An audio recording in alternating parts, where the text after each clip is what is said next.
안녕하십니까. 코로나19 통합뉴스룸 5시 뉴스입니다. 문재인 대통령은 노태우 전 대통령에 대해 과오가 적지 않지만 성과도 있다고 평가하며 명복을 빌었습니다. 정부는 노 전 대통령의 장례를 국가장으로 치르기로 한 가운데 국립묘지 안장은 관련 법령에 따라서 하지 않기로 했습니다. 김경진 기자가 보도합니다. 문재인 대통령은 고 노태우 전 대통령에 대해 5.18 민주화운동 강제 진압과 12.12 군사 쿠데타 등 역사적 과오가 적지 않다고 밝혔습니다. 하지만 88 올림픽의 성공적 개최와 북방정책 추진, 남북 기본 합의서 채택 등은 성과라며 고인의 명복을 빌고 유가족들에게 위로를 전한다는 메시지를 발표했습니다. 그러나 이 같은 애도와 별개로 노 전 대통령 빈소는 직접 조문하지는 않기로 했습니다. 청와대 핵심 관계자는 오늘 오후 아세안 관련 정상회의가 있고 내일 유럽 순방을 떠나기 때문에 조문을 갈 수가 없다며 조문은 유영민 비서실장과 이철희 정무수석이 대신할 것이라고 설명했습니다. 이에 앞서 정부는 오늘 오전 국무회의를 열고 고 노태우 전 대통령의 장례를 닷새간 국가장으로 치르기로 결정했습니다. 국가장의 장례위원장은 김부겸 국무총리가 맡게 됩니다. 김 총리는 국민들과 함께 고인의 업적을 기리고 예우의 만전을 기하겠다고 밝혔습니다. 다만 국립묘지 안장은 관련 법령에 따라 하지 않기로 했습니다. 국립묘지법은 형법상 내란죄 등의 혐의로 실형을 선고받은 경우 안장하지 못하도록 하고 있습니다. KBS 뉴스 김경진입니다. 노태우 전 대통령의 아들 재원 씨는 정부의 국가장 결정에 감사하다며 5.18 광주 민주화운동과 관련된 노 전 대통령의 사과를 다시 전했습니다. 빈소에는 오전부터 각계 인사들의 조문이 이어지고 있는데요. 서울대 병원에 나가 있는 취재기자 연결합니다. 김소영 기자, 정부의 국가장 결정에 대한 유족 측의 입장이 나왔죠? 네, 노 전 대통령의 아들 재헌 씨는 취재진을 만나 정부의 국가장 결정에 감사하다면서 정부 관계자와 세부 절차를 협의하고 있다고 알렸습니다. 장지는 남북 평화 통일에 대한 고인의 뜻을 담아 파주 통일동산으로 정하는 방안을 협의 중이라고도 설명했습니다. 노재헌 씨는 5.18 광주 민주화운동과 관련된 노 전 대통령의 말도 언급했습니다. 노 전 대통령이 생전에 본인의 과오에 대해 용서를 바란다고 말해왔다며 오랜 투병으로 직접 사과하지 못한 건 안타깝게 생각한다고 말했습니다. 이에 대해 광주광역시는 고인은 5.18 광주 학살의 주역이라며 장례 기간 조기 개항과 분향소 설치를 하지 않겠다는 입장을 밝혔습니다. 광주 전남 법조인들도 정부의 국가장 결정이 역사를 부정하고 사회 통합을 저해하는 선택이라며 규탄하는 성명을 냈습니다. 빈소에는 조문객들의 발길이 이어지고 있습니다. 안철수 국민의당 대표와 김종인 전 국민의힘 비대위원장 등이 오전에 유족을 찾아 위로했고요. 노 전 대통령의 딸 노소영 씨와 이혼 소송 중인 최태원 SK그룹 회장도 빈소를 찾았습니다. 국민의힘에선 이준석 대표가 오전에 빈소를 방문했고 윤석열, 홍준표, 유승민, 원희룡 등 대선 경선 후보들도 곧 빈소를 찾을 계획입니다. 더불어민주당에선 송영길 대표와 이재명 대선 후보가 빈소를 방문했고 이낙연 전 대표도 곧 조문할 예정입니다. 지금까지 서울대병원 장례식장에서 KBS 뉴스 김소영입니다. 민주당 이재명 대선 후보는 오늘 전통시장을 찾아 소상공인 손실보상 하한액을 올리고 지역 화폐 예산도 늘리겠다고 약속했습니다. 다음 주 대선 후보를 선출하는 국민의힘은 강원도에서 8번째 TV 토론회를 진행 중입니다. 강푸른 기자가 보도합니다. 민주당 이재명 후보는 신림동 전통시장을 찾았습니다. 먹고 사는 문제를 우선시하는 정치의 본질에 충실하겠다는 뜻이라고 후보 측은 설명했습니다. 이 후보는 상인들과 만나 현재 10만 원인 소상공인에 대한 손실보상 하한액을 증액하겠다고 밝혔고 지역 화폐 예산도 내년 예산에서 늘리겠다고 약속했습니다. 경선 경쟁자였던 추미애 전 장관과 오찬을 함께한 뒤 이재명 후보는 노태우 전 대통령 빈소도 방문했습니다. 고인에 대해 이 후보는 빛과 그림자가 있지만 빛의 크기가 그늘을 덮지는 못할 것이라고 평가했습니다. 국민의힘 대선 경선 후보들은 강원도 춘천에서 8번째 토론회를 진행 중입니다. 후보들은 자신이 민주당 이재명 후보를 이길 수 있는 경쟁력이 있음을 내세우고 있습니다. 앞서 홍준표 후보는 중국과의 사드 3불 약속이 우리 안보 주권을 제약한다며 공식 파기하겠다고 공약했고 윤석열 후보는 경선 과정에서 홍 후보 공격에 앞장섰던 하태경 의원을 공동 선대위원장으로 영입했습니다. 윤 후보는 또 고발 사주 의혹에 연루된 손준성 검사의 구속영장이 기각된 걸 두고 사법부가 공수처에 속보이는 정치 공작에 제동을 건 것이라고 비판했습니다. KBS 뉴스 강푸른입니다. 황무성 성남도시개발공사 초대 사장이 중도 사퇴하는데 이재명 당시 성남시장 등이 개입했다는 의혹과 관련해 검찰이 수사에 착수했습니다. 서울중앙지검은 대장동 의혹 전담 수사팀인 경제범죄형사부에 사건을 배당했습니다.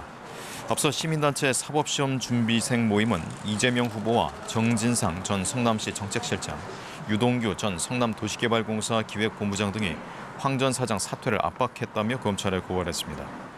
국민의힘 등이 공개한 황 전 사장과 유한기 전 본부장의 대화 녹취록에는 유 전 본부장이 황 전 사장에게 사퇴를 종용하는 내용이 담겼고 황 전 사장 측은 녹취록에 언급되는 시장이 이재명 당시 성남시장이라고 주장했습니다.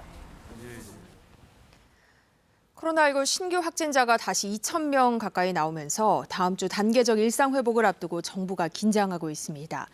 특히 추운 날씨에 소홀해질 수 있는 실내 환기를 자주 할 경우 감염 위험을 낮출 수 있다는 권고도 내놨습니다. 민정희 기자입니다. 신규 확진자는 하루 만에 700명 가까이 늘었습니다. 지난 3주 동안 감소 추세였던 확진자 수는 이번 주 들어 늘어나는 양상입니다. 특히 이번 주말 헬로윈데이를 맞아 방역수칙 위반 사례가 나타나지 않을지 정부는 우려하고 있습니다. 일상 회복 과정에서 확진자 수가 또다시 급증한 일부 외국과 같은 일이 발생하지 않도록 국민 여러분 한 분 한 분이 방역수칙 지키기에 오늘 열린 제3차 일상회복지원위원회 회의에서는 그동안 논의했던 내용을 종합해 일상회복 이행계획 결과물을 정부에 제안합니다. 정부는 위원회 제안에 대해 관계부처, 지자체와 추가 논의를 거쳐 모레 중대본 회의에서 최종 이행계획을 발표합니다. 방역당국은 거리두기가 완화되고 겨울철 날씨로 실내 활동이 많아지면 확진자 수와 위중증 환자가 늘어날 것으로 보고 있습니다. 밀폐된 환경일수록 바이러스가 장시간 존재하는데 10분 내외의 자연 환기를 하거나 환기 설비를 가동하면 공기를 통한 감염 위험이 3분의 1까지 줄어든다고 강조했습니다. 가능하다면 창문이 서로 마주 바라보는 방식으로 맞통풍을 해주시고 환기 설비가 없는 경우에는 선풍기나 서큘레이터를 이용하셔도 좋습니다. 접종을 마친 뒤 감염되는 돌파 감염 사례는 지금까지 19,000여 명이 확인돼 전체 접종자의 0.074%로 나타났습니다. 백신별로는 얀센 접종자가 0.267%로 감염률이 가장 높았습니다. 정부는 내일 추가 접종 계획을 발표합니다. KBS 뉴스 민정입니다. 미국 국무부가 최근 한국에 대한 여행 경보를 여행 재고로 한 단계 상향했습니다. 미 국무부 홈페이지를 보면 한국에 대한 여행 경보가 지난 12일자로 3단계인 여행 재고로 한 단계 올라갔습니다. 국무부의 여행 경보는 1단계는 일반적 사전주의, 2단계는 강화된 주의, 3단계는 여행 재고, 그리고 가장 높은 4단계인 여행 금지로 나뉩니다. 미 국무부는 일본과 중국에 대해서도 3단계를 유지하고 있고 북한은 여행 금지인 4단계입니다. 금융당국이 대출 규제를 강화하는 추가 대책을 발표한 가운데 은행권의 가계대출 옥죄기도 본격화하고 있습니다. 모든 은행의 전세대출 규모가 축소되고 신규 주택담보대출 판매를 중단하는 은행도 잇따르고 있습니다. 임주영 기자입니다. 앞으로 모든 은행에서 전세 대출을 최대 전세값 상승분까지 잔금 지급일 이전에만 받을 수 있게 됩니다. 소매금융을 취급하는 17개 은행은 모두 전세 계약을 갱신할 때 전세 대출 한도를 임차 보증금 증액 금액 범위 안으로 축소하기로 했습니다. 전세 자금을 내주는 시기는 임대차 계약서상 잔금 지급일 이전까지로 제한됩니다. 현재 은행들은 신규 전세의 경우 입주일과 주민등록 전입일 중에 더 빠른 날로부터 3개월 이내까지 전세자금 대출 신청을 받았습니다. 1주택 보유자의 경우 비대면 전세대출 신청도 막힙니다. 1주택자는 인터넷이나 모바일 뱅킹을 통한 신청이 불가하고 꼭 은행 영업점에 방문해야 합니다. 대면 창구에서 보다 깐깐하게 대출 심사를 하기 위해서입니다. 다만 K뱅크는 대면 창구가 없는 인터넷 은행이란 이유로 1주택자도 계속 비대면 신청을 받을 예정입니다. 같은 인터넷 은행이라도 카카오뱅크는 1주택자 비대면 전세대출을 중단하기로 했습니다. 주택담보대출을 중단하는 은행도 잇따르고 있습니다. SC제일은행은 모레부터 주택담보대출 신규 접수를 잠정 중단합니다. 주택담보대출 상품인 퍼스트 홈런 가운데 금융채 5년물 기준 변동금리 상품의 판매를 중단하기로 했는데 다른 변동금리 상품과 고정금리 상품은 이미 중단한 상태라 SC제일은행의 주담대 상품은 당분간 전면 중단되는 셈입니다. 이에 앞서 NH농협은행은 지난 8월부터, 하나은행은 이달부터 신규 주택담보대출 판매를 잠정 중단했습니다. KBS 뉴스 임주영입니다. 어제 쿠팡 앱에서 상품을 주문하고 확인하는 단계에 본인이 아닌 다른 회원의 이름과 주소가 노출된 사실이 뒤늦게 알려졌습니다. 이렇게 노출된 회원 정보가 31만여 명에 이르는 것으로 추정됩니다. 고아름 기자입니다. 쿠팡 애플리케이션에서 어제 오후 본인이 아닌 다른 회원의 이름과 주소가 노출돼 쿠팡이 공식 사과했습니다. 회원 정보가 노출된 시간은 어제 오후 2시부터 1시간가량입니다. 쿠팡 앱에서 상품을 주문한 뒤 확인 단계에서 본인이 아닌 다른 회원의 이름과 주소 정보가 게재된 것으로 알려졌습니다. 쿠팡은 31만여 명의 정보가 노출된 것으로 추정하고 있습니다. 쿠팡 측은 애플리케이션 개선 작업 중 발생한 일이라며 자체적으로 문제를 파악하고 즉시 필요한 보안 조치를 마쳤다고 밝혔습니다. 또 한국인터넷진흥원에 신고 절차를 진행하고 있으며 정보가 노출된 고객에겐 따로 공지할 예정이라고 설명했습니다. 강한승 쿠팡 대표는 불미스러운 일이 발생한 점을 깊이 사과한다며 재발 방지를 위해 필요한 모든 노력을 기울이겠다는 사과문을 발표했습니다. 이번 사건과 관련해 개인정보보호위원회도 오늘 조사를 시작했습니다. 개인정보위는 쿠팡의 개인정보보호법 위반 사항이 확인되면 행정처분하고 쿠팡 측의 재발 방지 대책을 점검할 계획입니다. KBS 뉴스 고아름입니다. 한국 정부가 적극 추진 중인 종전선언에 대해서 백악관이 한미 간 대북 접근 방식에는 다소 차이가 있을 수 있다고 언급했습니다. 정부가 추진 중인 종전선언에 대해 미묘한 의견 차이가 있음을 시사한 것으로 해석돼 파장이 일고 있습니다. 김기현 특파원의 보도입니다. 제이크 설리번 미 백악관 국가안보보좌관이 한미 간 대북 접근법의 시기와 조건 등을 둘러싼 관점이 다소 다를 수 있다고 밝혔습니다.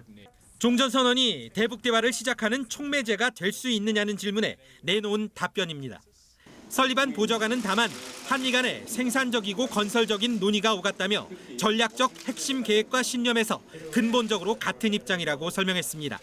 We may have somewhat different perspectives on the precise sequence or timing or conditions for different steps, but we are fundamentally aligned on the core strategic initiative here. 한국 정부가 적극 추진 중인 종전선언에 대해 백악관 측에서 신중한 태도를 공식 표명한 것으로 풀이됩니다. 이런 가운데 KBS 취재진을 만난 유엔 북한 인권 특별 보고관은 코로나 사태가 북한의 고립을 정당화하는 이유가 될 수 없다고 지적했습니다. 여전히 열악한 인권 상황과는 별개로 코로나 이후 더욱 힘들어진 북한의 식량 사정 등을 개선하려면 제재 일부 완화를 포함한 창조적인 대화 노력이 필요하다는 겁니다. We should avoid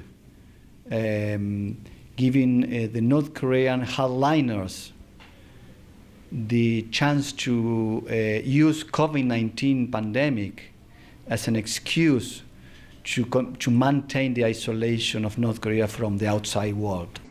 킨타나 특별 보고관은 특히 유엔 차원의 대북 지원 논의가 이미 시작된 상황을 예로 들며 인도적 지원은 정치적 환경에 따라 흔들려서는 안 되는 영역이라고 강조했습니다. 미국을 비롯한 국제사회의 대북 접근이 외교와 인도적 지원으로 자리 잡히는 가운데 북한의 향후 대응 방식에 관심이 쏠리고 있습니다. 워싱턴에서 KBS 뉴스 김기현입니다. 정부 당국자는 오늘 제이크 설리번 미국 백악관 국가안보보좌관이 종전선언에 대해 발언한 과정에서 한미의 다른 관점을 언급한 데 대해 진지하고 심도 있는 협의를 계속하겠다는 입장을 밝혔습니다. 이 당국자는 한미 양국은 한반도의 완전한 비핵화와 항구적 평화 정착을 위해 북한과의 외교와 대화를 우선시한다는 입장이라며 이같이 말했습니다. 경기도 고양시에서 김포시를 연결하는 민자다리인 일산대교가 오늘 정오부터 무료 운행을 시작했습니다. 경기도의 공익처분을 통해서 무료 운행이 가능해졌지만 국민연금공단이 대주주로 참여하고 있는 민간 운영사는 곧바로 집행정지 소송을 제기하는 등 불복하겠다는 입장입니다. 윤나경 기자가 보도합니다. 민간 투자 사업으로 건설돼 28개 한강다리 중 유일하게 통행료가 부과됐던 일산대교. 오늘 낮 12시부터 무료 통행이 시작됐습니다. 경기도는 어제 일산대교 사업 시행자 지정을 오늘 낮 12시부터 취소하는 내용의 공익처분 통지서를 운영사에 전달했다고 밝혔습니다. 공익처분이 시행되면 민간 운영자의 운영권은 취소되고 경기도는 법원의 판단에 따라 적절한 보상을 하게 됩니다. 경기 고양시와 김포시를 연결하는 일산대교는 지난 2008년 5월 개통했는데 두 차례의 요금 인상을 거쳐 중형 승용차 기준 1,200원의 통행료를 내야 했습니다. 1km당 통행료는 660원 수준. 주변 민자도로와 비교해도 최대 5배 이상 요금이 비싸 과하다는 지적이 이어졌습니다. 이로 인해 고양시 등 인근 지자체에서 협상을 여러 차례 시도했지만 합의에 이르지 못했고 결국 경기도의 공익처분을 통해 개통 14년 만에 무료 통행이 가능해졌습니다. 하지만 일산대교 운영사 측은 행정처분이 위법하다며 오늘 집행정지 소송 등을 제기해 불복하겠다는 입장을 밝혔습니다. 운영사의 대주주인 국민연금공단 김용진 이사장 역시 지난 13일 국감에서 공익처분까지 이르지 않길 바란다는 답변을 내놓았습니다. KBS 뉴스 윤나경입니다. 가상자산에 투자를 하면 3일 안에 최대 20%의 수익을 돌려주겠다고 속여 피해자들을 모집한 투자 사기 일당이 경찰에 붙잡혔습니다. 가상자산의 국내가가 해외가보다 높은 이른바 김치 프리미엄을 내세웠는데 실체는 없었습니다. 조선우 기자의 보도입니다. 한 투자 사기 일당이 만든 그룹 채팅방. 가상자산에 15만 원에서 많게는 500만 원까지 투자하면 3일 뒤 최대 20%를 얹어준다는 글이 쓰여 있습니다. 검증되고 안정된 방식이라는 점을 강조했지만 실체가 전혀 없는 투자 사기. 해외 거래소에서 산 가상자산을 가격이 더 높은 국내 거래소에서 팔아 수익을 낸다는 건데 짧은 기간에 고수익을 올릴 수 있다는 말에 한 달 만에 투자자가 470여 명이 몰렸습니다. 김치 프리미엄이라고 해서 국내하고 우리 해외하고 코인 가격이 다른 점을 이용해서 수익을 작출해 주겠다. 또 하나는 트레이딩을 통해서 경찰이 확인한 피해자는 38명, 피해 금액은 5억 6천만 원 상당. 투자금에 수익금을 얹어 돌려주면 피해자들은 더 큰 금액을 투자했고 이렇게 모인 돈은 또 다른 피해자의 수익금에 쓰이는 이른바 돌려막기로 범행을 이어갔습니다. 30대부터 노후 자금을 투자한 70대까지 피해자 연령대는 다양합니다. 서울 강남에 사무실을 꾸리고 인터넷 홈페이지까지 운영했는데 한 달 만에 모두 사라졌습니다. 사무실을 버젓이 차려놓고 투자자들을 안심시킨 이런 부분들이 상당히 투자자들이 기망당할 수밖에 없다.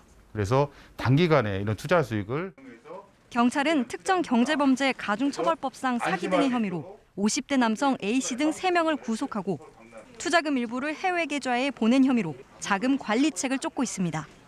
KBS 뉴스 조선우입니다. 지난 21일부터 스토킹 처벌법이 시행됐는데요. 하루 평균 100여 건의 신고가 접수됐고 첫 구속 사례도 나왔습니다. 초기에 경찰이 개입할 수 있어 피해를 줄일 수 있을 거란 기대도 크지만 우려되는 점도 있습니다. 정지주 기자가 살펴봤습니다. 누군가의 의사에 반해 다양한 방법으로 공포와 불안을 반복적으로 주는 행위, 바로 스토킹입니다. 끔찍한 범죄로도 이어졌죠. 새 모녀를 살해한 김태현 사건이 그랬습니다. 슥 다가오는 검은 패딩, 번호를 차단했는데 계속 다른 번호로 연락이 온다. 숨진 여성이 친구에게 보냈던 문자입니다. 바로 스토킹 행위들입니다. 접근하거나 따라다니고요. 일상생활하는 곳에서 기다리거나 지켜보는 행위, 또 물건이나 글을 보내 불안감을 조성하는 것 모두 스토킹 행위들입니다. 그리고 이걸 신고하면 경찰이 출동해 가해자와 피해자를 분리하고요. 처벌을 경고할 수도 있습니다. 그래도 계속된다면 그 스토킹 행위는 스토킹 범죄가 됩니다. 징역 3년 또는 3천만 원 이하의 벌금형에 처해지게 됩니다. 흉기를 썼다면 가중처벌됩니다. 이런 내용들을 담은 스토킹 처벌법이 지난 21일부터 시행됐습니다. 시행 첫날 전북 전주에서는 전 여자친구 집 초인종을 계속 누른 남성이 현행범 체포가 됐고요. 서울에서도 지난 23일 첫 사례가 나왔습니다. 전 여자친구 집에 찾아가고 수차례 협박성 문자를 보낸 30대 남성이 입건이 됐는데요. 그리고 지난 25일 밤에는 서대문구에서 60대 남성이 현행범 체포됐습니다. 헤어진 여자친구 집을 찾아가 집을 발로 차는 등 난동을 부렸다죠. 체포되기 1시간 반 전에도 피해 여성의 집 앞에서 난동을 피워 경찰 경고를 받았습니다마는 같은 행위를 반복했다가 체포됐습니다.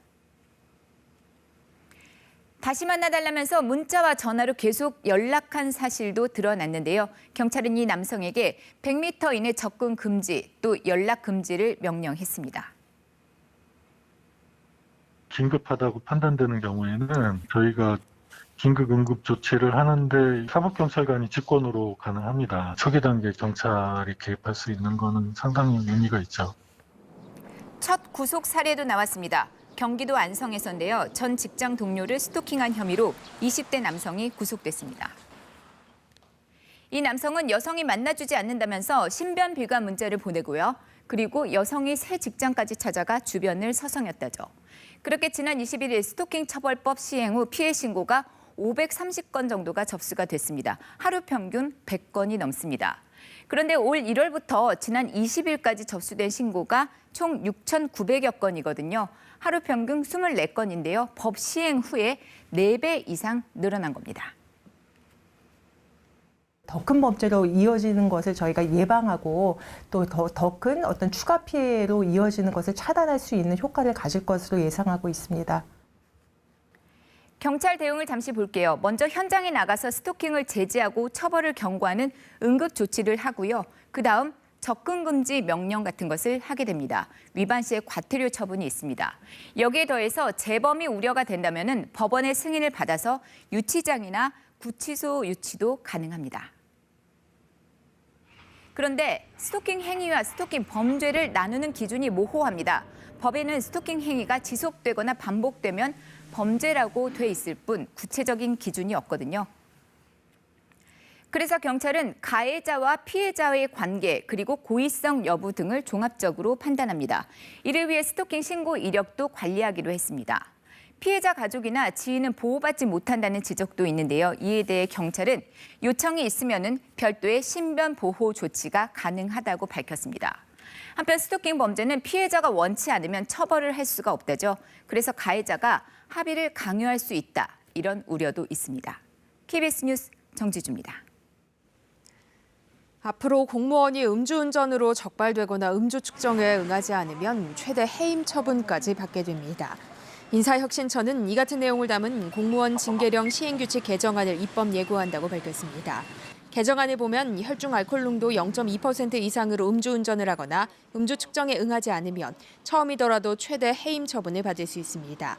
지금까지는 2차례 이상 음주운전이 적발되거나 상해나 물적 피해가 발생한 경우에만 공직에서 배제할 수 있었습니다.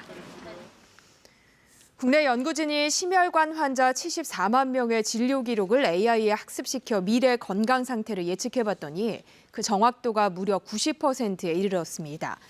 앞으로 동네 병원이나 지역 보건소 등의 의사들에게도 맞춤형 치료법 정보 제공이 가능해질 전망입니다. 이용순 기자입니다. 대형 병원들은 환자들의 의료 관련 상세 정보를 전자의무기록 시스템에 보관합니다. 담당 의사는 이를 동일 질환을 앓는 환자 치료에 참고 자료로도 활용합니다. 그런데 국내 연구진이 3개 종합병원의 심혈관 환자 74만 명의 진료 기록을 인공지능에 학습시켜 대형 서버에 구축했습니다. 한국전자통신연구원이 이 인공지능 정보에 의존해 환자의 미래 건강 상태를 예측한 결과 진단 정확도가 90%를 기록했습니다. 향후 환자 맞춤형 진단 및 치료에 매우 훌륭하게 이용될 수 있는 인공지능 혁신 기술이라고 말씀드릴 수 있습니다. 인공지능이 제공하는 각종 정보를 참조하면 동네 병원이나 지역 보건소를 비롯해 진료 경험이 적은 의사들도 최적의 처방이나 진료 방법을 선택하는 데 도움이 될 전망입니다. 좀 더 정확하고 그리고 또 신속하게 환자의 질병의 정도 또 진단에 대해서 판단을 할 수 있기 때문에 더욱 적절한 치료가 가능하리라고 생각합니다. 또 다른 질환으로도 인공지능을 활용할 수 있습니다. 이것을 암이나 다른 질환까지 확대할 수 있도록 연구소 기업에서 추진할 계획이 있습니다. 한국전자통신연구원은 다음 달 연구소 기업을 설립하고 인공지능 협진체계 시스템의 상용화에 나서기로 했습니다. KBS 뉴스 이용순입니다. 이어서 오늘의 주식 시황을 KB증권에서 전해드립니다. KB증권입니다.